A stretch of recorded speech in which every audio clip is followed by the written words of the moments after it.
ప్రార్థించిన ముగ్గురిని కూడా ప్రభు ఆశీర్వదించునుగాక. ప్రియులరా, ప్రభు యేసుక్రీస్తు నామములో కూడి వచ్చిన మీ అందరికీ నా యొక్క వందనాలు తెలియజేస్తూ ఉన్నాను. ఈరోజు మన ధ్యానం నిమిత్తము కీర్తనల గ్రంథం 18వ అధ్యాయం 1వ వచనాన్ని చదువుకుందాం. యెహోవా నా బలమా, నేను నిన్ను ప్రేమించుచున్నాను. చాలండి, చిన్న ప్రార్థన చేసుకుందాం. పరిశుద్ధమైన మా ప్రియ పరలోకపు తండ్రి, మీకు వందనాలు స్తోత్రాలు చెల్లిస్తూ ఉన్నాం. ఈ లోకంలో మేమందరం కూడా మిమ్మల్ని ప్రేమించేవారిగా మమ్మల్ని సిద్ధపరచుట కొరకై మీరు ఇస్తున్న ఉపదేశాలను బట్టి మీకు వందనాలు స్తోత్రాలు చెల్లిస్తూ ఉన్నాం తండ్రి. గడిచిన వారం కూడా మిమ్మల్ని ఎలాగో ప్రేమించాలో మాకు నేర్పించిన ప్రభువా మీకు వందనాలు.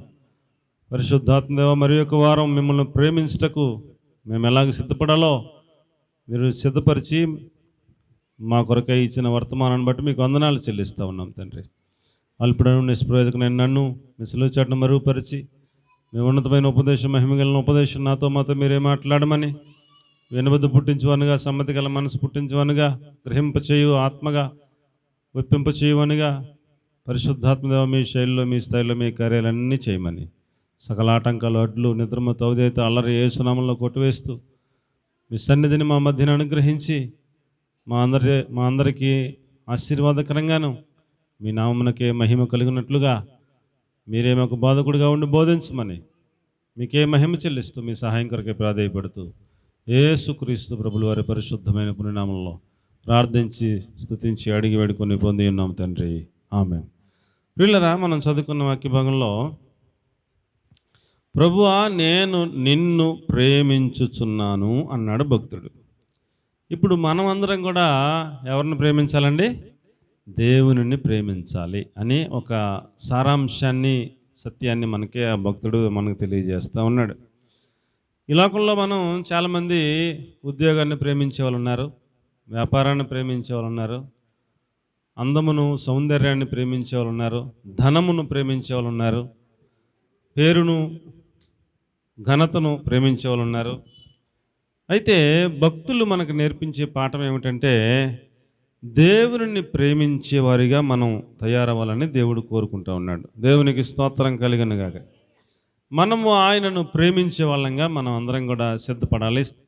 అలాగనే మనం సాధన చేయాలి. దేవుని కంటే ఎక్కువగా మనం దేన్ని కూడా ప్రేమించలేనంత ఆ స్థాయికి మనం అందరం కూడా నడిపించబడాలని ప్రభు పేరట మీకు నేను మనవి చేసుకుంటా ఉన్నాను. ఉపోద్ఘాతంలో ద్వితీయోపదేశకాండం 7వ అధ్యాయం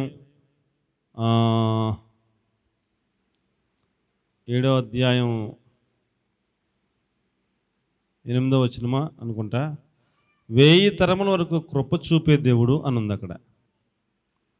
చూడమ్మా, అది ఎన్నో వచనం? ద్వితీయోపదేశకాండం 7వ అధ్యాయం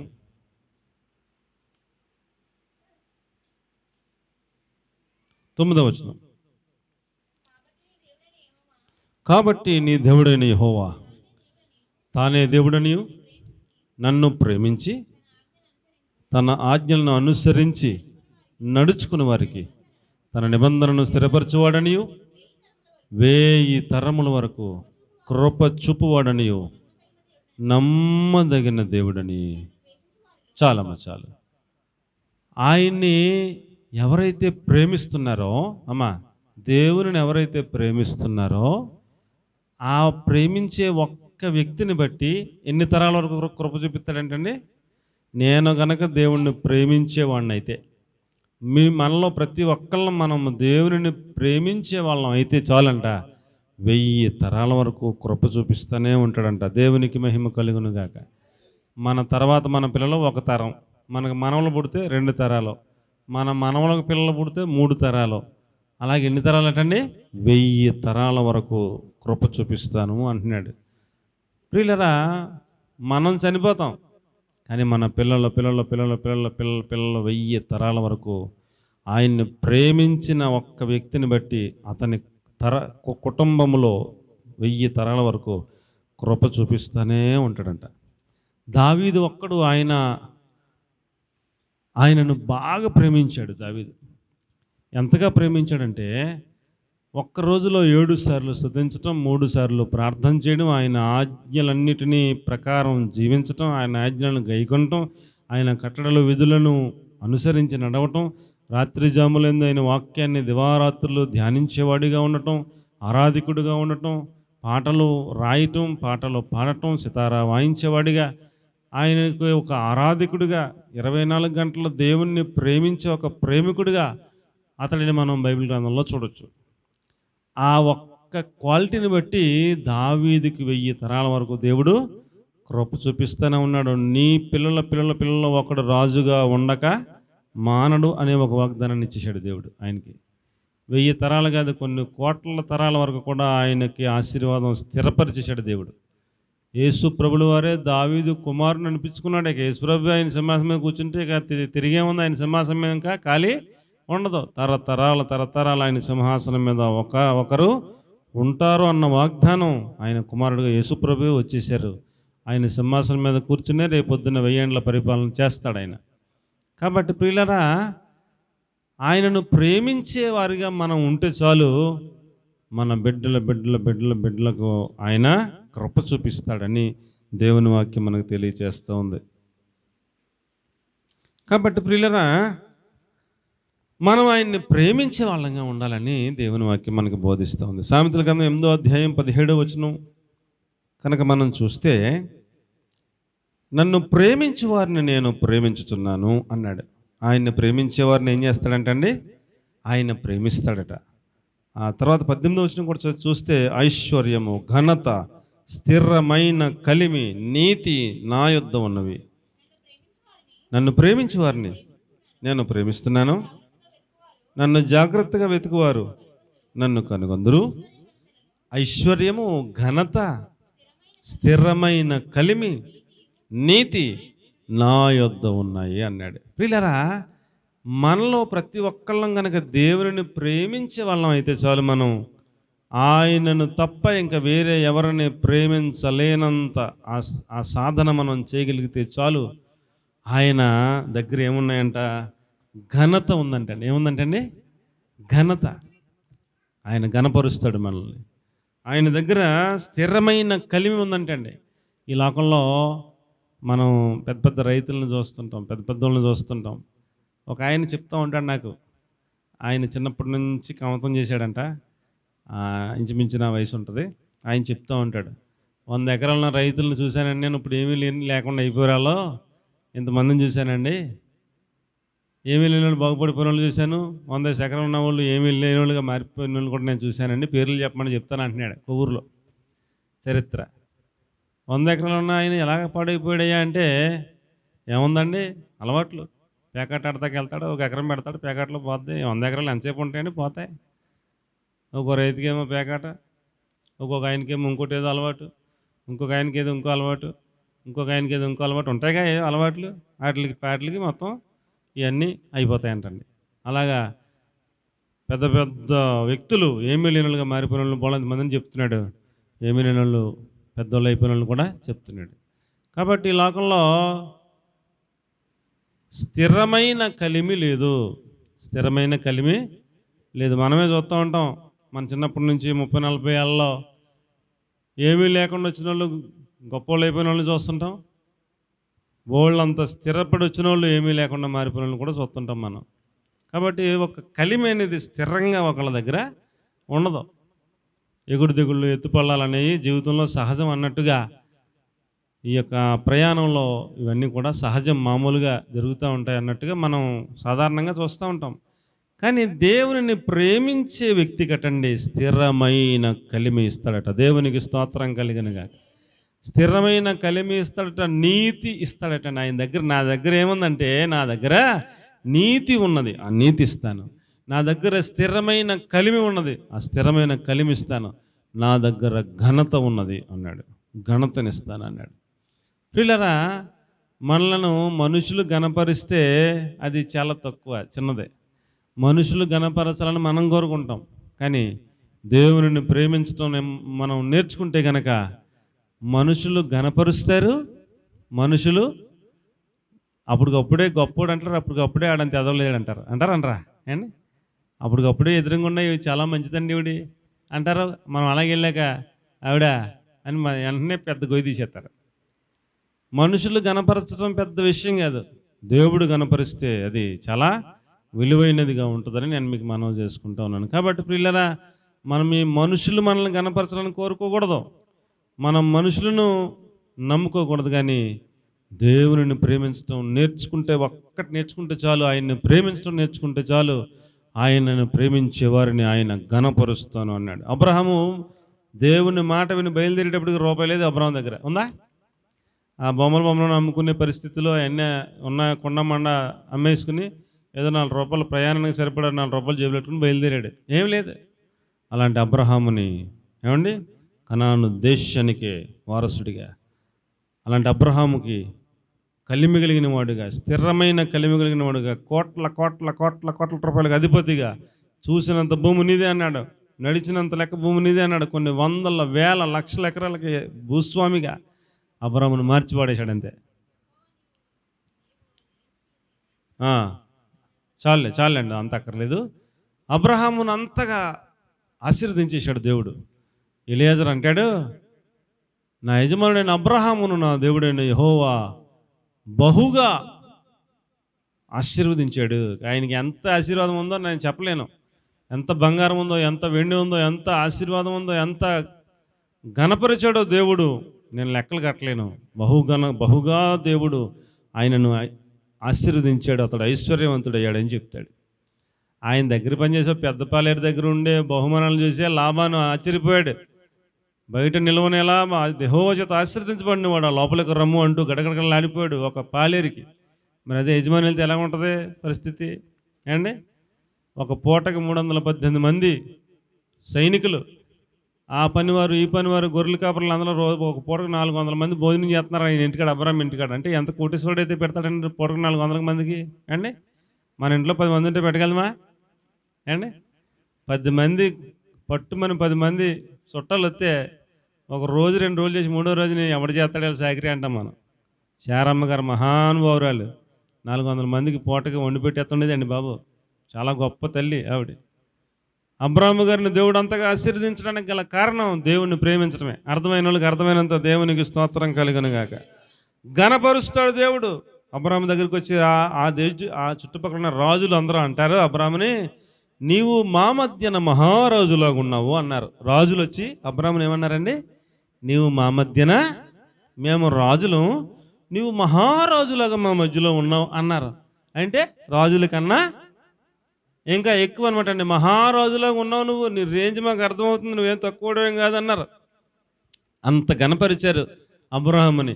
ఏమండి, దేవుణ్ణి ప్రేమించడం అక్కడ నేర్చుకుంటే రాజులే కాళ్ళగడకు వచ్చి నీవు మహారాజు అని అబ్రహామును గణపరిచినట్లుగా, స్థిరమైన కలిమిని అబ్రహాముకి ఇచ్చినట్లుగా, ఆశీర్వదించినట్లుగా, 1000 తరముల వరకు కృప చూపినట్లుగా మనకి కూడా కృప చూపిస్తానంటున్నాడు. ఎవరికే? దేవునిని ప్రేమించిన వారికి. ఏమండి, నా బిడ్డలు ఆశీర్వాదింపబడితే ఎంత బాగుండు, నా బిడ్డలకి ఏదైనా ఉద్యోగం వస్తే ఎంత బాగుండు, నా బిడ్డలకి ఒక మంచి స్థితిలో ఉంటే ఎంత బాగుండు అనుకుంటాం మనం అనుకుని ఎన్నో ప్రయత్నాలు చేసి ఆ బాబు దగ్గరికి ఈ బాబు దగ్గరికి రికమెండేషన్ చేసి ఎన్ని తిప్పలు పడినా ఏమీ రాదు. దేవుణ్ణి ప్రేమిస్తే సిటీలో ఇప్పిస్తాడు దేవుడు. దేవునికి స్తోత్రం చెప్పండి. హల్లెలూయా. కుర్రాడు మన దగ్గరే ఇక్కడ టెంట్ ఎత్తకు వచ్చేవాడు. అప్లికేషన్ తెచ్చి అయ్యగారికి అమ్మగారికి ఇచ్చి ప్రార్థన చేయండి, అప్లికేషన్ పెట్టుకుంటున్నాను ఉద్యోగానికి అని ప్రార్థన చేసుకుని పెట్టుకున్నాడు. అంతకుముందు ఎన్నో పెట్టుకున్నాడంట, ఏమి రాలా. వచ్చి ప్రార్థన చేయించుకుని పెట్టుకున్నాడు. గవర్నమెంట్ ఉద్యోగం వచ్చేసింది. 2 సంవత్సరాలు అనుకుంటా టెంట్ వేస్తాకి నాన్నగారితో పాటు వచ్చి, ముందు ఆడే ఇంటికి వచ్చి అయ్యగారు రండి అని చెప్పి వచ్చి టెంట్ వేసి మళ్ళీ ప్రార్థన అయిపోయి ఆయనకి వచ్చి మళ్ళీ టెంట్ లోపల వెళ్ళిపోయాడు. చాలా బాధ్యతగా చేశాడు. ఒక 2 సంవత్సరాలు చేశాక దేవుడు ఆడి శ్రమను గుర్తించి, ఆడి పరిచర్ని గుర్తించి, ఆడికి ఎక్కలేసిన ఉద్యోగం అయితే ఇప్పుడు కారులో తిరుగుతున్నాడు, భార్యను వేసుకుని బిడ్డలను వేసుకుని. రేంజ్ పెంచుతాడండి, కనపరుస్తాడు, 10 మందికి ఆసరాగా ఉండేటట్లుగా ఆశీర్వదిస్తాడు. ఎవరిని? దేవునిని ప్రేమించే వాళ్ళని, అందరినీ కాదండి. కాబట్టి ఆయన్ని ప్రేమించడం నేర్చుకుందాం. ఆయన ఘనపరుస్తానంటున్నాడు, ఆయన స్థిరమైన కలిమినిస్తానంటున్నాడు, ఆయన నీతిని ఇచ్చి నిన్ను నీతిమంతుడిగా నిన్ను మారుస్తాను అంటున్నాడు. దేవునికి మహిమ కలుగునుగాక. హల్లెలూయా. యోహాను సువార్త 14:23 మనం చూసినట్లయితే, వాని యొద్ద మేము నివాసము చేస్తామన్నాడు. మన యొద్ద కంట తండ్రి అయిన దేవుడు, కుమారుడైన యేసుక్రీస్తు ప్రభులు వారు ఏమండి మన దగ్గరికి వచ్చి మన దగ్గర ఆయన నివాసం చేస్తాడటండి. మహాదేవుడు, మన రక్షకుడైన యేసుక్రీస్తు ప్రభు, మహాగణుడు, మహోన్నతుడు, పరిశుద్ధ స్థలంలో నివసించేవాడు, ఎక్కడ పడితే అక్కడ నివసించని మహాదేవుడు ఆయనని ఎవరైతే ప్రేమిస్తున్నారో వాళ్ళ ఇంటికి వచ్చి వాళ్ళతో పాటు నివాసం చేస్తాడటండి. ఎంత భాగ్యం అండి! ఏమండి అమ్మా, ఎంత భాగ్యం అండి! మన ఇంటికి ముఖ్యమంత్రి గారు వచ్చి మన ఇంట్లో ఉంటానంటే అసలు ఎలా ఉంటుంది కూటం? ఎలా ఉంటుందండి? ఎలా ఉంటుంది చెప్పండి? అసలు ఒకసారి ఊహించుకోండి.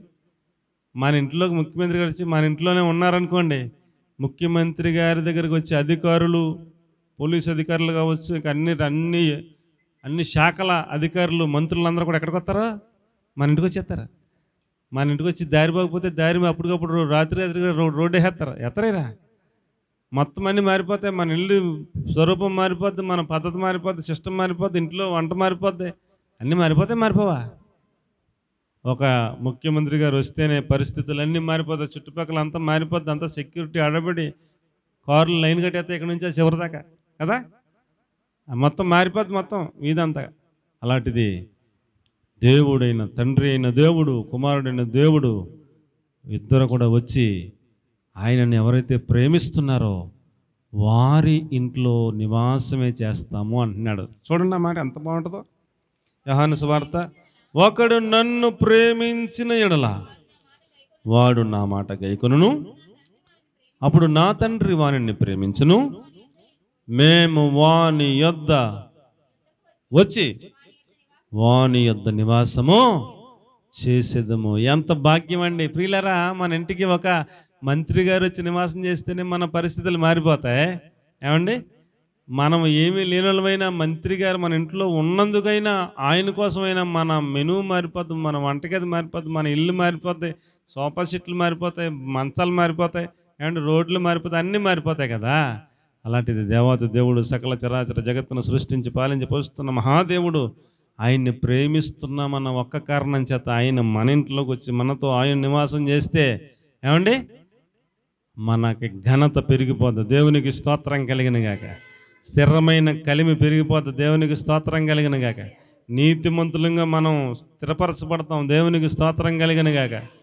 ఆయనకున్న ఘనత, దేవదూతలు అందరూ వచ్చేస్తూ ఉంటారు మన ఇంటికి, పరిస్థితులన్నీ మారిపోతూ ఉంటాయి. కాబట్టి ప్రియులరా, ఆయనను ప్రేమించడం అక్కడ తెలుసుకుంటే చాలు, ఆయనే మన యొద్దకు వచ్చి నివాసం చేస్తానంటున్నాడు. ఇంకా సబ్జెక్టు ఇంకో దారికి వెళ్ళిపోద్దని నేను అక్కడితో ఆప్ చేస్తున్నాను.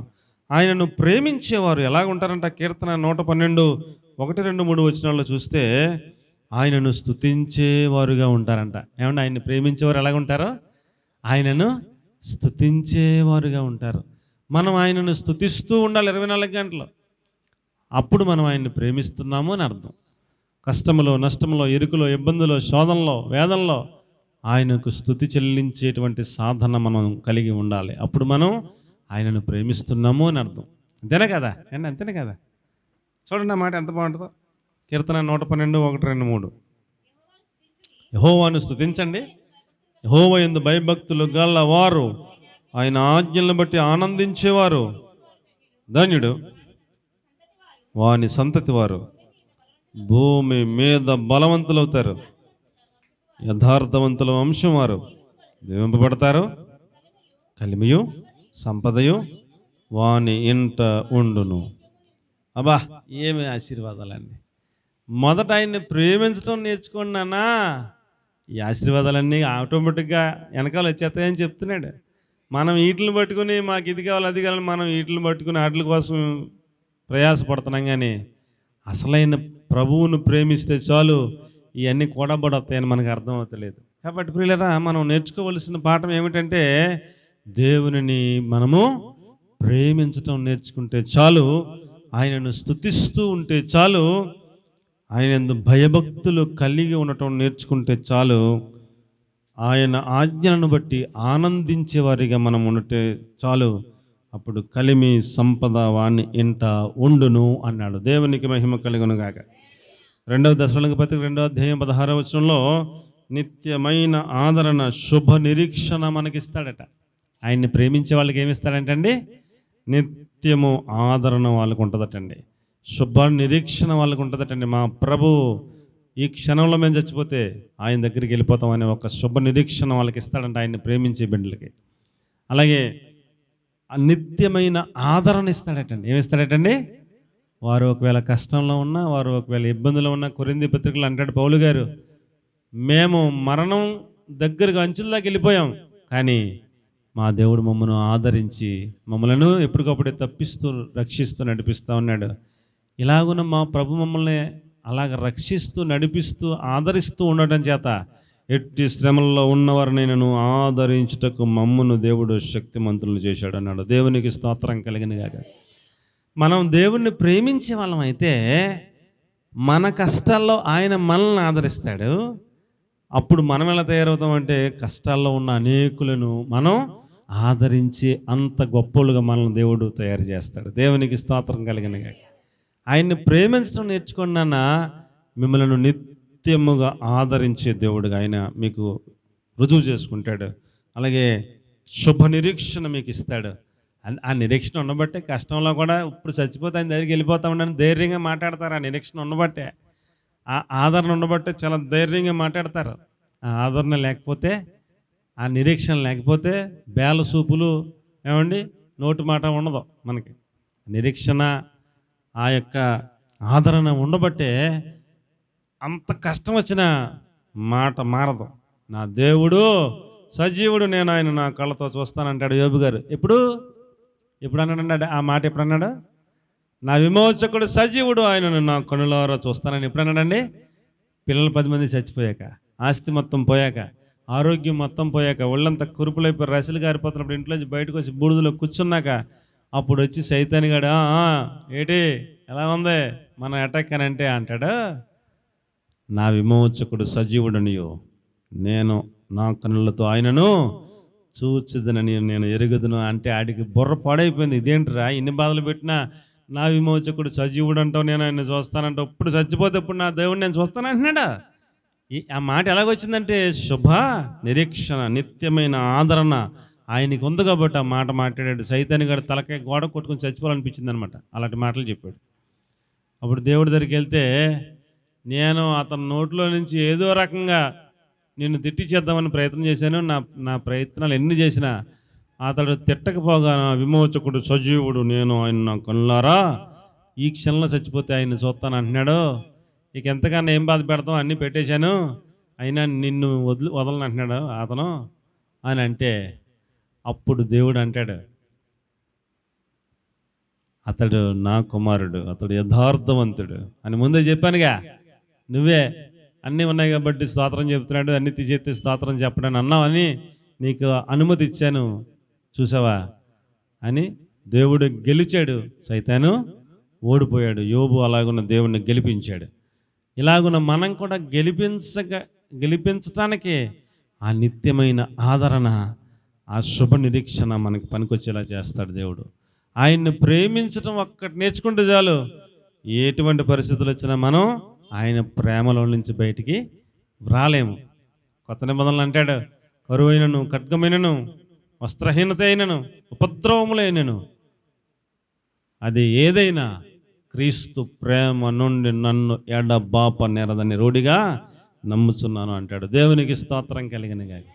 కాబట్టి ప్రియులారా, ఎంత కష్టం వచ్చేసినా, ఎంత పరిస్థితి కఠినమైపోయినా ఆయనను ప్రేమించలేకుండా మనలను మార్చలేవు అనే సత్యాన్ని భక్తులు రుజువు చేశారు. దేవునికి స్తోత్రం చెప్పండి.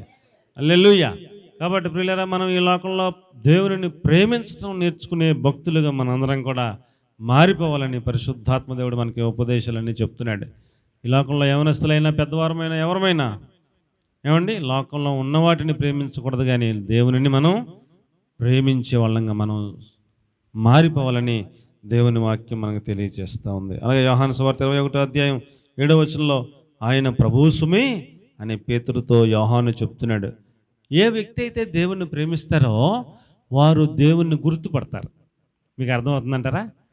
ఎవరైతే దేవుణ్ణి ఎక్కువగా ప్రేమిస్తారో వారు దేవుణ్ణి ఏం చేస్తారో చెప్పండి, గుర్తుపడతారు. మన వైపు చూడండి, అందులో అక్కడ ఉంటుంది, లేకుండా చెప్పండి, నేను తీసారా? ఉంటుంది, ఖచ్చితంగా ఉంటుంది. అక్కడ ఏముందనంటే, నా వైపు చూడండి అమ్మా. పేతురు యోహానులు ఇద్దరు కూడా యేసు ప్రభు శిష్యులే, కానీ యోహాను గారు దేవుని బాగా ఎక్కువ ప్రేమించినవాడు, ఆయన రొమ్మును ఆనుకుని వాడు, ఆయనను బాగా ఎక్కువగా ప్రేమించినవాడు. శిలువ మరణం దగ్గర కూడా ఆయనతో పాటు కూడా కడదాకా వెళ్ళినవాడు యోహాను ఒక్కడే. పేతురు మధ్యలో సైడ్ అయిపోయాడు, ఆయన యేసుప్రభు ఎవరో నాకు తెలియదు అన్నాడు. కానీ యోహాను అలాగా అలా చివరి వరకు వెళ్ళాడు, ఆఖరి వరకు వెళ్ళాడు. సిలువలో ఆయన మాటలు చివరి మాటలప్పుడు కూడా సిలువ ఎదురుగుండా ఉన్నవాడు ఎవరైనా ఉన్నారంటే యోహాను ఒక్కడే. అందుకనే వాళ్ళ అమ్మగారిని యోహానుగా అప్పచెప్పాడు యేసుప్రభు. అంత ప్రేమించాడు యోహాను యేసుప్రభుని. 12 మందిలో బాగా ప్రేమించిన వాడు యోహాను మాత్రమే. యేసుప్రభు మరణించిన తర్వాత, పునరుద్ధరణ అయిన తర్వాత ఇంకెందుకులే యేసుప్రభు వెళ్ళినప్పుడు మనకెందుకు, మనం చేపలు పట్టుకుంటా పోదామని పేతురు అంటే పేతురుతో పాటు అందరూ వెళ్ళిపోయారు. చేపలు పట్టుకుంటున్నారు, చేపలేం బళ్ళ. అప్పుడు యేసుప్రభు ఒడ్డున నిలబడి, పిల్లలారా మీ వద్ద ఏమైనా ఉన్నదా తినటానికని అడిగాడు. అడిగితే ఆ మాత్రం లోపల ఉన్నారు వీళ్ళు, పేతురు అందరూ కూడా. పేతురికి వస్త్రం లేదంట, ఇంకా అలాగా ఉన్నాడు మనోడు. ఆయన ఒడ్డునున్న ఆయన్ని చూసి పేతురు గుర్తుపట్టలేదు ఆయన ప్రభు అని. యోహాను అంటాడు, పేతురు ఆయన ప్రభు సుమి అన్నాడు. పేతురు గుర్తుపట్టలేకపోయాడు, యోహాను ఎలా గుర్తుపెట్టాడు? చనిపోయి తిరిగి లేచిన ఒక వ్యక్తిని, అంతకు ముందు పోనీ ఎవరన్నా చనిపోయి తిరిగి లేచిన వాళ్ళు ఎవరన్నా ఉన్నారా? ఎవరు లేరు. యేసుప్రభు ఫస్ట్ కదా, భూమి పుట్టినప్పటి నుంచి ఆయనే ఫస్ట్. చనిపోయి నేను లెగిస్తానని ఆయన చెప్పారు, కానీ అంత అనుభవం లేదు కనుక పేతురు కూడా గుర్తుపట్టలేకపోయాడు. కానీ యోహాను అంటాడు, ఆయన ప్రభు సుమి అనగానే పేతురు దూకేశాడు నీళ్ళలోకి, అమ్మో ప్రభువా అని. ఎవరైతే దేవుణ్ణి ఎక్కువ ప్రేమిస్తారో వారు ఆయనను గుర్తుపడతారు. ఆయన వచ్చాడని గుర్తుపడతారు. ఆయన మన మధ్యలో సంచరిస్తూ ఉన్నాడని గుర్తుపడతారు. ఆయన తాకిడి గుర్తుపడతారు. ఆయన ప్రజెన్స్ని వారు గుర్తుపడతారు. దేవునికి స్తోత్రం కలిగిన గాక. కాబట్టి ప్రియులరా, ఆయనను ప్రేమించే వారికి ఆయనను గుర్తుపట్టే కెపాసిటీ ఉంటుంది. దేవునికి మహిమ కలిగిన గాక.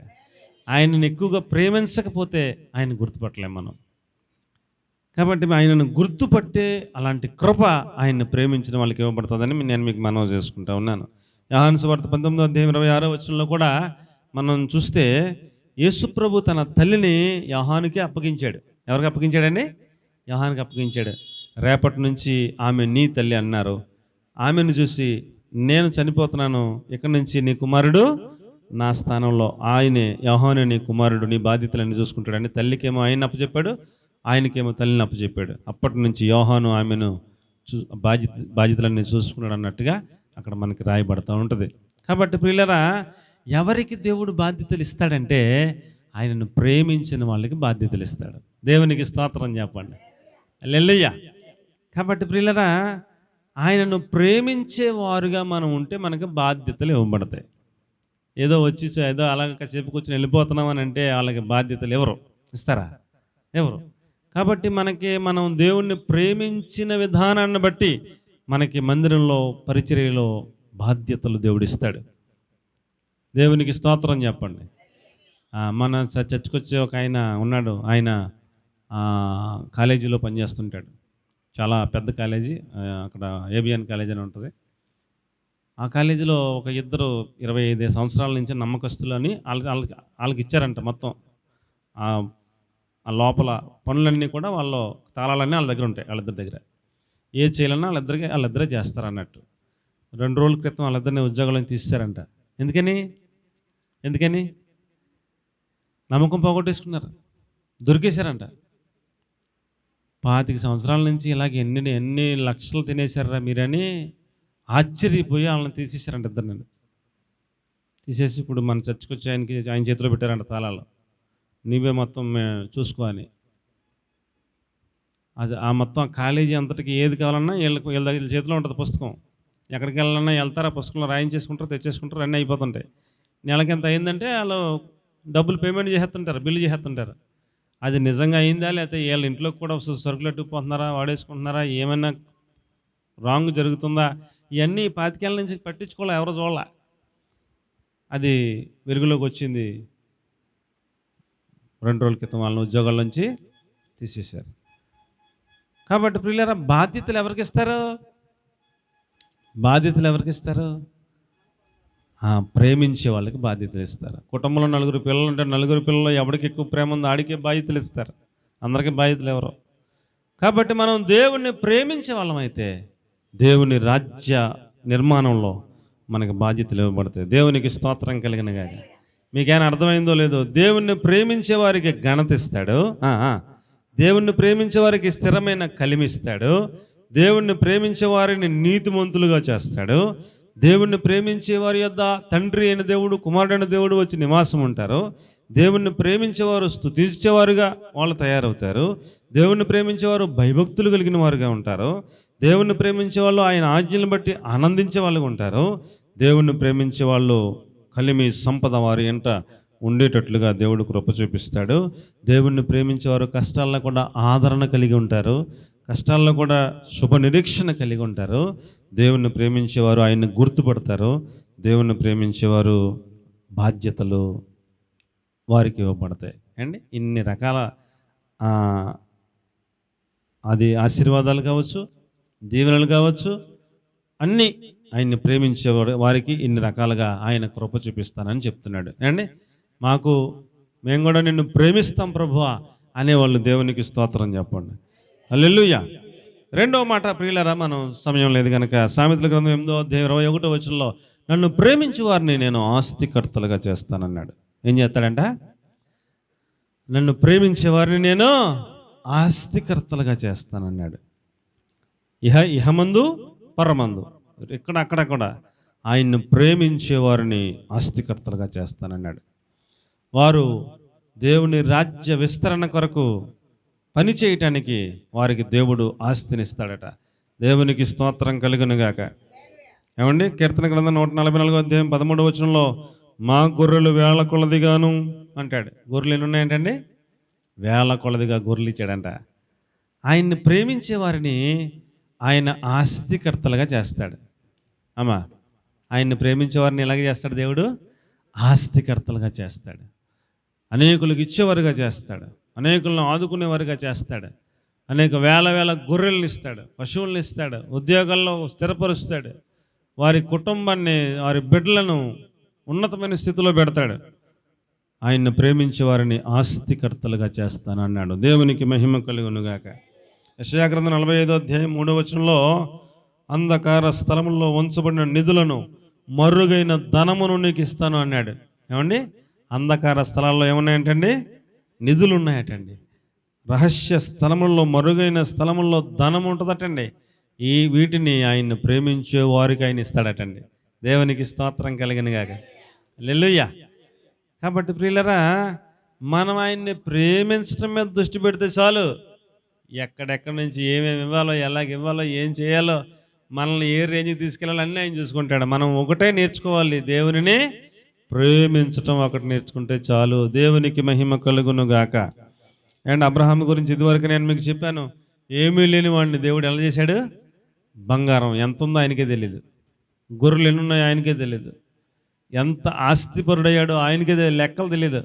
ఆయన దగ్గర ఉన్న కుర్రోళ్ళు అంటారు, అయ్యా నువ్వు అంటే ఏ క్లాస్ బిల్డింగ్ కట్టేస్తాం ఎక్కడంటే, నాన్న ఇది శాశ్వతం కాదురా, ఈ బంగారం శాశ్వతం కాదు నాన్న, ఆ పరలోక పట్టణం కోసం బతకాలి, యాత్రికులుగా బతకాలి, పరదేశులంగా బతకాలి, ఇవన్నీ శాశ్వతం కాదురా అని వాటి మీద దృష్టి పెట్టలేదట అబ్రహాం గారు. అంటే ఎంత ఇచ్చాడో ఆయనకే తెలియదు, ఎంత ఉందో ఆయనకే తెలియదు, ఎన్ని వేల లక్షల ఎకరాలు ఉన్నాయో ఆయనకే తెలియదు అండి. అంతగా దేవుడు అబ్రహాముని ఆస్తిమంతుడిగా చేశాడు. దేవునికి స్తోత్రం కలిగను గాక. కాబట్టి ప్రియులరా, మొదటి మాట, ఆయనను ప్రేమించు వారిని ఆయన ప్రేమిస్తాడు. ప్రేమించి ఏమిస్తాడు?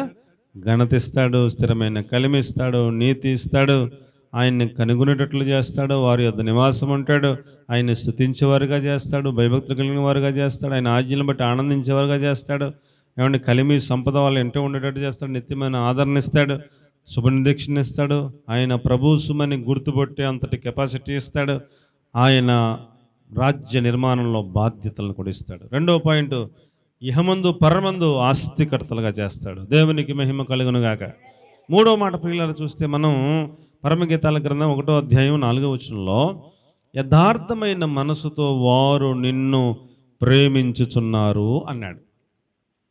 మనం దేవుని ఎలా ప్రేమించాలటండి? యథార్థమైన మనస్సుతో మనము దేవుని ప్రేమించాలి అన్నాడు.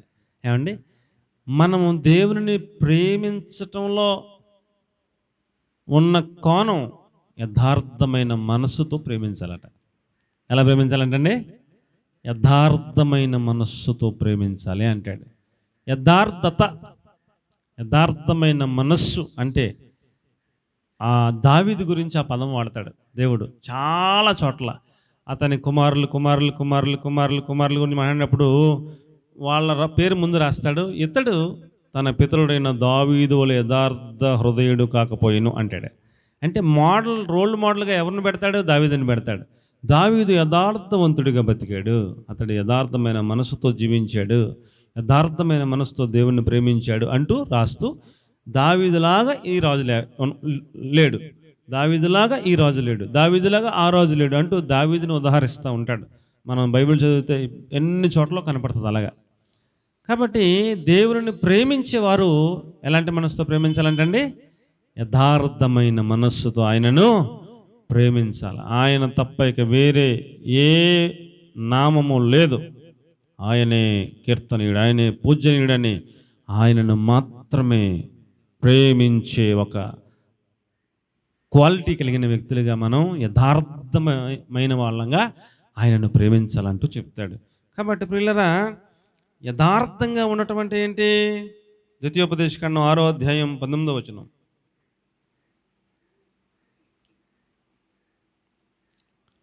ద్వితీయోపదేశకాండం 6వ అధ్యాయం 19వ వచనం. మనుషుల దృష్టిలో యథార్థంగా ఉండటం కాదట, దేవుని దృష్టిలో యథార్థంగా ప్రేమించాలటండి. మనం మనుషుల దృష్టిలో కూడా, మనుషులు కూడా లెక్కలు కడతారు కదండి. ఆవిడ యథార్థంగా ఉండదండి, ఎక్కడో మాట అక్కడో మాట ఆడుతుందండి, పొద్దున్న మాట సాయంత్రం మాట ఆడుతుందండి, ఒక మాట మీద నిలబడదండి, అబ్బాయి అతను యథార్థవంతుడు కాదండి అని మనుషులే లెక్కలేసేస్తారా?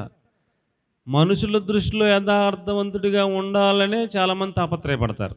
నేను కరెక్ట్, ఖచ్చితం అని అనిపించుకోవాలని చాలా కష్టపడి వారి యొక్క వ్యక్తిత్వాన్ని కట్టుకుంటారు, చాలా జాగ్రత్తగా బతుకుతారు. ఆయన మాట అంటే మాట అని మనుషులు 10 మంది చెప్పేటట్లుగా బతుకుతారు. మనుషులు యథార్థవంతులని చెప్పడం కోసమే అంత ప్రయాసపడితే, మనుషులు కాదు నాన్న, దేవుని దృష్టిలో యథార్థవంతుడిగా ప్రేమించేవాడిగా బతుకు, అప్పుడు అది దేవుడు కోరుకుంటున్నాడని దేవుని వాక్యం తెలియజేస్తూ ఉంది. కాబట్టి పిల్లరా, మనుషులకైనా మనం దొరకపోవచ్చు, కానీ దేవుడికి దొరకకుండా ఎవరో ఉండలేరు. మనుషులు పైరూపాన్ని చూస్తారు, మనుషులు మాట తీరుని చూస్తారు, మనుషులను పడికట్టని చూస్తారు, మనుషులు వస్త్రధారణ చూస్తారు, మనుషులు పైన అన్నీ చూస్తారు. దేవుడు హృదయమును అంతరంగాన్ని కూడా చూస్తాడు. కాబట్టి దేవుడి దృష్టిలో, మనుషుల దృష్టిలో యథార్థవంతులను అనిపించుకోవడం ఒకవేళ సులువు అవ్వచ్చు, కానీ దేవుని దృష్టిలో యథార్థ మనస్సుతో ఆయనను ప్రేమించటం మనం సాధన చేయాలి అంటాడు. దేవునికి స్తోత్రం కలిగినగాక. ద్వితీయోపదేశకాండం 12వ అధ్యాయం 28వ వచనంలో, నీకును నీ సంతతి వారికి నిత్యము మేలు కలుగునట్లు యథార్థమైనది నీవు చేసినందున, ఆజ్ఞలను గైకొన్నందున నిన్ను నీ సంతానాన్ని మేలుతో నేను నింపుతాను అంటూ ఆయన మాట్లాడతాడు. కాబట్టి ప్రియులారా, మనము యథార్థమైన మనసుతో ఆయన్ని ప్రేమించే వాళ్ళం అయితే మనలను, మన సంతానపు వారందరినీ దేవుడు దేంతో నింపుతాడటండి? మేలుల చేత నింపుతాను అన్నాడు. కాబట్టి మనము దేవుణ్ణి ఎలా ప్రేమించాలి అనే పాయింట్ వస్తే, యథార్థమైన మనస్సుతో ఆయనను ప్రేమించాలి. దావీదు యథార్థముగా దేవుని ప్రేమించినట్లు దావీదు కుమారుడైన సొలొమోను యథార్థముగా దేవుని ప్రేమించలేదు అని రాశారు బైబిల్లో సొలొమోను కూడా చాలా భక్తిపరుడు, మోకరించి ప్రార్థన చేస్తే దేవుని మహిమ దిగొచ్చింది, మహా జ్ఞానం కలిగిన వాడుగా అతడు కొనియాడబడ్డాడు. అన్నీ కరెక్టే, కానీ ముగింపులో వృద్ధాప్యంలోకి వచ్చాక అతడు దేవుని విడిచి అతడు చేసుకున్న భార్యలు చెప్పినట్లుగా విని నడుచుకుని దేవునికి దూరం అయిపోయాడు అన్న ఆ ఒక్క పాయింట్ దగ్గరకు వచ్చేటప్పుడు దేవుడు అంటాడు, తన తండ్రి అయిన దావీదు యథార్థముగా నా సన్నిధిలో నడిచినట్లు సొలొమోను నా సన్నిధిలో యథార్థవంతుడిగా నడవలేదు అంటూ మాట్లాడతాడు. కాబట్టి ప్రియులారా, మనం దేవుని దగ్గర ఎలాంటి సాక్ష్యం పొందాలండి? యథార్థమైన మనసుతో నన్ను ప్రేమించేవారు అని దేవుడు చెప్పేటట్లుగా మనం సాక్ష్యాన్ని పొందాలని మీకు నేను మనవి చేసుకుంటా ఉన్నాను. అలాగే 1వ దినవృత్తాంతాల గ్రంథం 29:17 వచనం మనం చూసినట్లయితే, యథార్థ హృదయము గలవారై ఇవన్నీ నేను ఇచ్చాను దేవునికి అన్నాడు. దావీదు గారు అన్నాడు, నా వైపు చూడండి, దావీదు గారు అన్నాడు, నా దేవుని మందిరం మీద నాకున్న మక్కువ చేత నేను 40 సంవత్సరాలు యుద్ధాలు చేసి సంపాదించిన బంగారం, వెండి అన్నీ కూడా ఒక చోట సమకూర్చాను, నా కష్టార్జితమైన బంగారం కూడా ఒక చోట సమకూర్చాను. ఇదంతా కూడా నా దేవుని మందిరం మీద ఉన్న మక్కువ చేత నేను మందిరం కడదామని దేవుని సన్నిధిలో ప్రార్థన చేస్తే దేవుడు అన్నాడు, నువ్వు విస్తారమైన రక్తం ఒలికించావు కాబట్టి, నీ చేతులతో యుద్ధం చేసావు కాబట్టి నువ్వు మందిరం కట్టకూడదు, నీ నీ కడుపు పుట్టిన నీ కుమారుడితో మందిరాన్ని నేను కట్టిస్తానులేని దేవుడు చెబితే, అప్పుడు అంటాడు దావీదు గారు, ప్రభువా యథార్థమైన హృదయంతో నేను ఈ కానుకలు, ఈ యొక్క బంగారం కొన్ని టన్నులు రాశాడు అక్కడండి. బంగారం ఒక 10 గ్రాములే, ఇప్పుడు ఎంత అంటారో, లక్ష ఎంత ఉంది అమ్మ? 10 గ్రాములు. 10 గ్రాములు లక్ష అయితే 100 గ్రాములు 10 లక్షలు. కేజీ ₹1,00,00,000 అవుతుంది ఒక కేజీ. అలాంటి కేజీ కాదు, టన్నులు టన్నులు. ఏంటండి? టన్నులు టన్నులు, కోట్లు కోట్లు కోట్లు కోట్లు కోట్లు కోట్లు లెక్కలు వస్తే మనకి బుర్రపాడైపోద్ది అనమాట. అన్ని లెక్కలు ఎత్తే అన్ని టన్నుల బంగారం ఆయన సంపాదించింది. ఎవరికిచ్చాడంట? కొడుకుల్ని కూతుర్ని కేకేసి ఇవ్వలా. ఎవరికిచ్చాడంటండి? నా దేవుని మందిరం మీద నాకున్న మక్కువ చేత నేను యథార్థమైన హృదయంతో నా దేవునికి ఇచ్చాను అన్నాడు. దేవునికి స్తోత్రం కలిగినగా. మనం దేవునికి ఏదైనా కానుకిస్తే, మనం దేవునికి ఏదైనా రైస్ తీసుకొస్తే, మనం దేవునికి ఏదైనా దేవుని పరిచయ నిమిత్తం ఏదైనా దేవుని సేవకునికి ఇవ్వాలనుకుంటే ఎలాంటి హృదయంతో ఇవ్వాలంటండి? యథార్థమైన హృదయంతో. ఇది నా దేవుని మీద ఉన్న మక్కువ చేత యథార్థమైన హృదయంతో నేను ఇస్తున్నాను అనేటట్లుగా మనం ఇవ్వాలి అంటాడు అండి.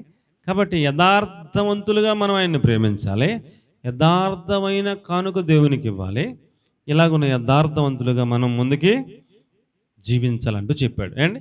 ఇంకా ఇంకొక మాట మనం ముందుకెళ్ళినట్లయితే 1వ రాజుల గ్రంథం 3వ అధ్యాయం 1వ దినవృత్తాంతాల గ్రంథం 29, 2వ దినవృత్తాంతాల గ్రంథం 24 2వ వచనం కనుక మనం చూస్తే, 2వ దినవృత్తాంతాలు 24:2లో మనం చూస్తే ప్రియులారా, మన వైపు చూడండి, అక్కడ ఇద్దరు కనపడతారు. యెహోయాదా అనే ఆయన కనపడతాడు. అమ్మ ఎవరండి చెప్పండి? యెహోయాదా అనే ఆయన కనపడతాడు. ఇంకొక ఆయన యోవాషు అనే ఆయన కనపడతాడు. ఎవరండి? యోవాషు. అమ్మ నా వైపు చూడండి, 2 మాటలు మీకు అర్థమయ్యేలా చెప్తాను. అయిపోయింది, ఇంచుమించుగా 3 పాయింట్లు అయిపోయినాయి, తెగొట్టేస్తాను 7 పాయింట్లు ఒక 5-10 నిమిషాల్లో అండి. యోవాషు అనే కుర్రోడికి 8 సంవత్సరాలు. ఏంటండి? యోవాషు అనే కుర్రోడికి ఎన్ని సంవత్సరాలు అండి? 8 సంవత్సరాలు.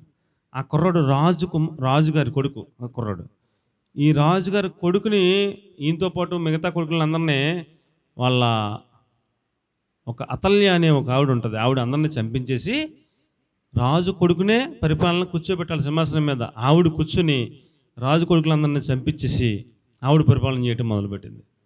అప్పుడు యెహోయాదా అనే యాజకుడు మందిరంలో ఉంటాడు కదా, పాస్టర్ గారు, ఆ యాజకుడు ఆ మందిరంలో ఈ యోవాషు అనే పిల్లోడిని మందిరంలో దాచి పెంచి, పసిపిల్లోడిని ఒక 7-8 సంవత్సరాలు వచ్చేదాకా పెంచి, ఆ 7 సంవత్సరాలు అలాగ దాటగానే కుర్రోని తీసుకొచ్చి సింహాసనం మీద మందిరంలోనే కూర్చోబెట్టి రాజుగా అతన్ని అభిషేకం చేసేసాడు. ఎలా చేశాడండి? రాజుగా అభిషేకం చేసేసాడు. చేసేస్తే 8 సంవత్సరాల కుర్రోడు కదా, ఏమీ తెలియచావదు. పక్కనే యెహోయాదా యాజకుడు కూర్చునేవాడు. పరిపాలన చేయడానికి అతల్య వస్తే సైన్యం అందరికీ చెప్పాడు ఈ యాజకుడు, అతల్య వస్తే దూరంగా తీసుకెళ్ళి చంపండి అని చెప్పాడు. తీసుకెళ్ళి చంపేశారు. ఇంకా శత్రువులు ఎవరు లేరు. యోవాషు పరిపాలన చేయడం మొదలుపెట్టాడు. పరిపాలన చేయడం మొదలు పెడితే ఏదైనా సమస్య రాజ్యంలో వచ్చింది. ఇప్పుడు యోవాషుకి ఏం తెలుసు? 8 సంవత్సరాల పిల్లవాడికి తెలియదు. ఏదొచ్చినా పక్కన ఇలా తిరిగి ఈయన్ని అడిగేవాడు. ఎవరిని అడిగేవాడు? యాజకుడిని అడిగేవాడు, యెహోయాదాని. అయ్యా ఇప్పుడు ఏం చేయమంటారని అడిగేవాడు. యెహోయాదా యాజకుడు కాబట్టి, నాన్న దేవుని గ్రంథంలో ఉన్న విధానాన్ని బట్టి ఈ సమస్యకి దేవుడు ఇలా చెప్పాడు, ఇలా చేయమని చెప్పేవాడు. ఏ సమస్య వచ్చినా, ఏ ప్రాబ్లం వచ్చినా పక్కన యాజకుడిని అడిగేవాడు. ఆయన చెప్పినట్టు ఇతడు పరిపాలన చేసేవాడు. యెహోయాదా పక్కనే ఉండి సలహాలు సూచనలు ఇస్తూ ఇండైరెక్ట్గా దేవుని పరిపాలన ఎలా చేయాలో, ప్రజలను ఎలా పరిపాలించాడో నేర్పించాడు, పరిపాలన చేశాడు. అలాగే చాలా సంవత్సరాలు గడిచిపోయింది. అప్పుడు యెహోయాదా చచ్చిపోయాడు. ఎవరండి? పక్కనే సలహాలు సూచనలు ఇచ్చే యాజకుడు చచ్చిపోయాడు. చచ్చిపోయేటప్పుడు వెంటనే ఏదో ఒక ప్రాబ్లం వచ్చింది. వస్తే పక్కన అడుగుతాక ఎవరు లేరు? యెహోయాదా లేడు. ఇప్పుడు ఈయనంతటి నిర్ణయం తీసుకోవడం మొదలుపెట్టాడు. ఎప్పుడైతే పక్కన యాజకుడు లేడో, చనిపోయాడో, దేవుని వాక్యానుసారంగా నడిపింపు పోయింది. ఇప్పుడు మనోడు ఎలా పరిపాలన చేస్తున్నాడంటే ఇతడి ఇష్ట ప్రకారం పరిపాలన చేస్తున్నాడు. దేవుడి దృష్టికి దోషి అయిపోయాడు. దేవుని చెప్పిన ప్రకారంగా పరిపాలన చేయట్లా, అంతా అక్రమంగా అన్యాయంగా మొత్తం పోయింది, నడిపింపు పోయింది. మనం యథార్థముగా ప్రవర్తించాలంటే మనకి వెనకాల గైడెన్స్ ఇచ్చేవాళ్ళు ఉండాలి. నా మాట ఏమైనా అర్థమవుతుందంటారా? నా మాటలు అర్థమవుతున్నాయి అంటారా? మనము దేవునిని యథార్థంగా ప్రేమించాలి అనుకుని ఆశపడే వాళ్ళం అయితే మనం ఎవరి గైడెన్స్లో ఉండాలి? ఎవరి గైడెన్స్లో ఉండాలి? పాస్టర్ గారి గైడెన్స్లో ఉండాలా? ఏ సమస్య వచ్చినా మన ఇంట్లో పాస్టర్ గారు ఇలాగ ఉందండి, ఏం చేయమంటారు అని పాస్టర్ గారికి చెప్పుకోవాలా. పాస్టర్ గారు ప్రార్థన చేసి ఏదో ఒకటి చెప్తారు, దాని ప్రకారం మనం ముందుకి వెళ్ళాలి. మనం ఏ పాస్టర్ గారికి మనం చెప్పుకోకుండా మనంతటా మనం వెళ్ళిపోవటం అనేది అది యథార్థమైన నడిపింపు మాత్రం కానే కాదని మీకు నేను మనవి చేసుకుంటున్నాను. దైవ సేవకులు, దేవుని సన్నిధిలో పెరిగిన దైవ సేవకులు, భయభక్తులు కలిగిన దైవ సేవకులు మనలను యథార్థవంతులుగా దేవునిని ప్రేమించేవారుగా మనల్ని తయారు చేయడానికి వాళ్ళు ప్రయాసపడతారు. అర్థమైన వాళ్ళు దేవునికి స్తోత్రం చెప్పండి. కాబట్టి ఒక యాజకుడు పక్కనే ఉండాలి. ఒక పాస్టర్ గారి నడిపింపులో మనం దేవుని యథార్థంగా ప్రేమించడం నేర్చుకోవాలని చెప్తున్నాడు. దేవునికి స్తోత్రం కలుగును గాక. 4వ మాట యోహాను సువార్త 14:21, ఆయన ఆజ్ఞలను అంగీకరించి గైకొనివాడే నన్ను ప్రేమించేవాడు అన్నాడు. దేవుణ్ణి ప్రేమించేవాడు అంటే ఎవరో? ఆయన ఆజ్ఞలన్నింటినీ గైకొని అనుసరించి నడుచుకునేవాడే ఆయన ప్రేమించినట్లు లెక్క. నాకు దేవుడు అంటే చాలా ఇష్టం అండి, నేను దేవుణ్ణి ప్రేమిస్తానండి, నేను చాలా దేవునికి విధేయుడినండి అని ఆయన చెప్పిన ఆజ్ఞలు ఒకటే కూడా పాటించుకున్నా అన్నీ నీ ఎటు ప్రకారం చేసేస్తుంటే నీవు దేవుణ్ణి ప్రేమించేవాడవు కానే కాదు. దేవుణ్ణి ప్రేమించడం అంటే ఏంటి అంటే దాని యొక్క ఎబ్రివేషన్ ఏమిచ్చాడంటే, వివరణ ఏమిచ్చాడంటే, ఆయన ఆజ్ఞలను అనుసరించటమే దేవుని ప్రేమించడం అన్నాడు యోహాను పత్రికలో. కాబట్టి ఆయన మాటలు, ఆయన ఆజ్ఞలు, ఆయన కట్టడలు, ఆయన విధులు ఎక్కడెక్కడ ఏమేమి రాసి పెట్టాడో మన కోసం వాటన్నిటినీ అనుసరించి నడుచుకోవడమే దేవునిని ప్రేమించటం. నా మాటలు అర్థమవుతున్నాయంటారా? నేను నా భర్తను చాలా ప్రేమిస్తానండి అని చెప్పే భార్య ఆయన చెప్పినట్టుగా నడుచుకుంటేనే ప్రేమిస్తున్నట్టు లెక్క. నేను చాలా ప్రేమిస్తానని పైకి చెప్పి ఆయన చెప్పింది ఏది వినకుండా ఈవిడ ఇష్ట ప్రకారం అన్నీ చేసేసుకుంటే ఆయన ప్రేమిస్తలేదని అర్థం. అంతేనా కదా? ఏమన్నా అంతేనా కదా? కాబట్టి ఆయనను ప్రేమిస్తున్నానని చెప్పేవారు ఆయన మాట ప్రతి మాట వినేవారుగా ఉంటేనే ప్రేమిస్తున్నారని అర్థం. అంతే, ఇందులో మర్మాలు ఏమి లేవు అండి. ఆయన మాట వినేవాళ్ళం అయితే, గైకొనే వాళ్ళం అయితే, ఆయన ఆజ్ఞలను మనం తూచా తప్పకుండా పాటించే వాళ్ళం అయితే మనం ఆయన ప్రేమిస్తున్నాం అన్నట్టు అర్థం. రైట్. ఐదో మాట యోహాను సువార్త 21:15-16-17 వచనాల్లో పేతురుని చూసి దేవుడు అన్నాడు, యేసుప్రభు అన్నాడు, పేతురు వీరందరికంటే నీవు నన్ను ఎక్కువగా ప్రేమిస్తున్నావా అని అడిగాడు. ఫస్ట్ సారి అడిగితే పేతురు అన్నాడు, అవును ప్రభువా, నేను నిన్ను ఎక్కువగానే ప్రేమిస్తున్నాను అన్నాడు. అయితే నా గొర్రెలను మేపుము అన్నాడు. రెండోసారి మళ్ళీ అడిగాడు, పేతురు, సీమోను కుమారుడు అయిన పేతురు, నీవు నన్ను వీరందరికంటే ఎక్కువగా ప్రేమిస్తున్నావా అన్నాడు. మళ్ళీ పేతురు అన్నాడు, అవును ప్రభువా, నేను నిన్ను ఎక్కువగా ప్రేమిస్తున్నాను అన్నాడు. నీవు ఎరుగుదు అన్నాడు. అప్పుడు అన్నాడు ప్రభు, అయితే నా గొర్రెలను కాయము అన్నాడు. మళ్ళీ మూడోసారి అడిగాడు. అడిగితే 3 సార్లు అడుగుతున్నాడు ఏంటని పేతురు వ్యసనపడి, నీకు తెలియదా ప్రభు అన్నిసార్లు అడిగితే ఏంటి అని అంటే, అప్పుడు అన్నాడు, నా గొర్రెలను మేపము అన్నాడు. మనము దేవుణ్ణి ప్రేమించే వాళ్ళం అయితే, మనందరం దేవుణ్ణి ప్రేమించే వాళ్ళం అయితే, ఆయన గొర్రెలంటే సంఘం. ఎవరండి? ఆయన గొర్రెలంటే సంఘం. ఈ సంఘాన్ని మేపటానికి మనకి ఆర్డర్ ఇవ్వబడుతూ ఉంది. ఈ సంఘాన్ని కాయటానికి మనకి ఆర్డర్ దేవుడు ఇస్తూ ఉన్నాడు. కాబట్టి దేవుణ్ణి ప్రేమించేవారు ఏం చేయాలి? సంఘమును కాపు కాయాలి. ఏం చేయాలండి? గొర్రెలను కాయాలి. శత్రువు రాకుండా, సింహం రాకుండా, ఎలుగుబంటి రాకుండా, తోడేళ్ళు రాకుండా గొర్రెల చుట్టూ ఏం చేయాలండి? కాపరి ఏం చేయాలి? కాపలా కాయాలి. వాటిని సంరక్షణలో ఉంచాలి. శత్రువు వచ్చినప్పుడు కనిపెట్టి, శత్రువును భయపెట్టి, శత్రువు అటాక్ చేయకుండా మన గొర్రెలను మనం కాపాడుకోవడం మనకు చేతనవ్వాలి. కాబట్టి సంఘంలో ఉన్న మనందరం కూడా దేవుణ్ణి ప్రేమించే వాళ్ళం అయితే ఏం చేయాలి? గొర్రెలను కాయాలి. మిగిలిన వారు ఎక్కడ? చాలామంది వచ్చేవారు, వాళ్ళందరూ ఎక్కడ? వాళ్ళ గురించిన చింత మనకు లేదా? వాళ్ళ ఇంటికి మనం వెళ్ళక్కర్లేదా? వాళ్ళని ఎందుకు రావట్లేదని అడగొద్దా? మేము ఒక్కరం వెళితే సరిపోద్దా? మీరు కూడా వెళ్ళొద్దా? వెళ్ళి ఎందుకు రావట్లేదమ్మా, ఏంటమ్మా అలా చేయొద్దు అని ఐక్యతగా 1కి 4 సార్లు వెళ్ళి వారిని మరలా సమకూర్చుకోవద్దా? వారిని మరలా మనం సంపాదించుకోవద్దా? దేవుడు మనకిచ్చిన ప్రతి ఆత్మకు మనం లెక్క చెప్పక్కర్లేదా? కాబట్టి ఆయనను మనం ప్రేమించే వాళ్ళం అయితే ఆయన అంటారు, నా గొర్రెలను మేపుము, నా గొర్రెలను కాయము అన్నాడు. కాబట్టి మనం దేవుణ్ణి ప్రేమించే వాళ్ళం అయితే ఆ మిగిలిన గొర్రెలకు మేపటానికి, కాయటానికి మనం కూడా బాధ్యత తీసుకోవాలి. అది ప్రతి సంఘంలోనూ ఉండవలసినటువంటి ప్రాథమికమైన సూత్రమని మీకు నేను మనవి చేసుకుంటా ఉన్నాను. కాబట్టి ప్రియులారా, ఏక మనసు మనందరం కలిగి ఉండాలి. ఎవరైనా ఒకరు తప్పిపోతే వాళ్ళ ఇంటికి అందరం వెళ్ళాలి. వెళ్ళి వాళ్ళతో మాట్లాడి వారిని తిరిగి సంపాదించుకోవడానికి ప్రయత్నం చేయాలి. కాబట్టి మనం ఈ రీతిగా మనం ప్రార్థనలు చేసుకుంటూ ముందుకు కొనసాగాలని, దేవుణ్ణి ప్రేమించే వాళ్ళంగా మనం సిద్ధపడాలని మీకు నేను మనవి చేసుకుంటా ఉన్నాను. 6వ పాయింట్ ఏమిటంటే, ద్వితీయోపదేశకాండం 13వ అధ్యాయం 3వ వచనంలో 13వ అధ్యాయం ద్వితీయోపదేశకాండం 3వ వచనంలో రాయబడిన మాట ఏంటంటే, ఇదిగో న్యాయంగా చూడండి. ఒకడు వస్తాడట, వచ్చి మనం చూసేటట్లుగా ఒక అద్భుతం చేస్తాడంట. ఏం చేస్తాడంట? ఒక అద్భుతమే చేస్తాడంట. అద్భుతం చేసినప్పుడు మన అందరికి ఏమనిపిస్తుంది? ఆశ్చర్యపోతాం. అమ్మ బాబోయ్, అద్భుతం చేశాడు అని ఆశ్చర్యపోతాం. ఆడు అద్భుతం చేసి ఏం చెప్తాడంట మనకే?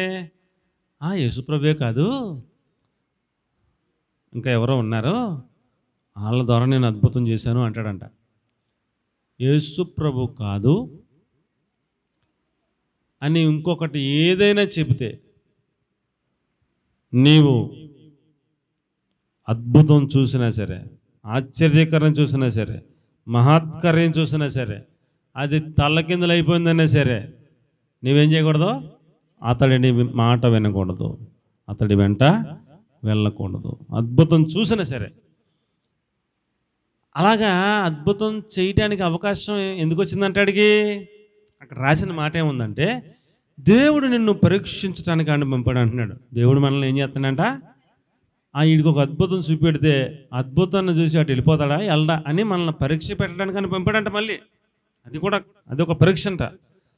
ఇప్పుడు మనకి అవతలోడు వచ్చి, యేసుప్రభు కాదులేండి, మనకి ఎక్కడికి వెళ్ళినా పని అవుద్దండి, నేను ఉన్నాను కదండి, అద్భుతం చూడండి కావాలని ఆడు మన కళ్ళ ఎదురుగుండా ఒక అద్భుతం చేసినా మనం అటు వెళ్ళిపోతామా వెళ్ళమా, ఎక్కడే దేవుణ్ణి ప్రేమిస్తామా అని పరీక్ష పెట్టడానికి ఆడికి అవకాశం ఇచ్చాడంట.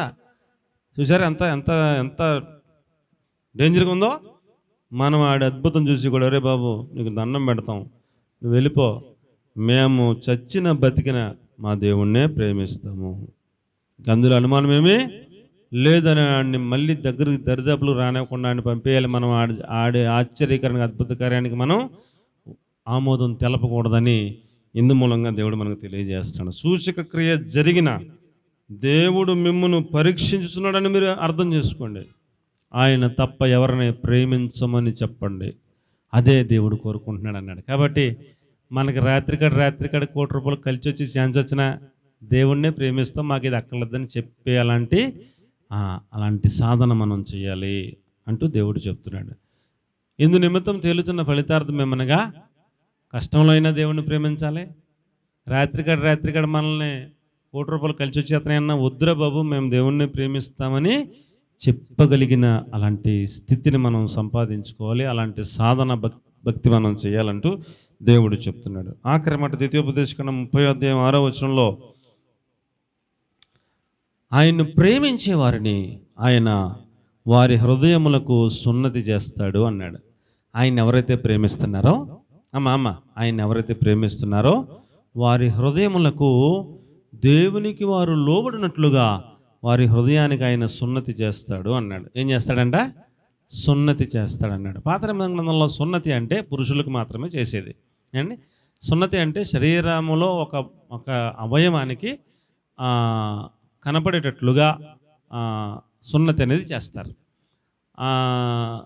శరీరంలో ఒక గుర్తు, నేను దేవునికి సంబంధించిన వాడిని అన్నట్టు. ఇప్పుడు మనకి గుర్తు స్కూల్లో అండి, ఇక్కడ పుట్టుమచ్చ ఉందని రాస్తారు స్కూల్లో చిన్నప్పుడు. మీకు తెలీదా? ఇక్కడ పుట్టుమచ్చ ఉంది, లేకపోతే ఇక్కడ పుట్టుమచ్చ ఉందని 2 అన్న రాస్తారు. ఎందుకు రాస్తారో, రేపొద్దున పెరిగినా పెద్ద అయినా ఎప్పటికైనా ఇతడిని గుర్తించాలంటే ఆ సర్టిఫికేట్ ప్రకారం అక్కడ పుట్టుమచ్చ అనేది ఉండాలి ఖచ్చితంగా.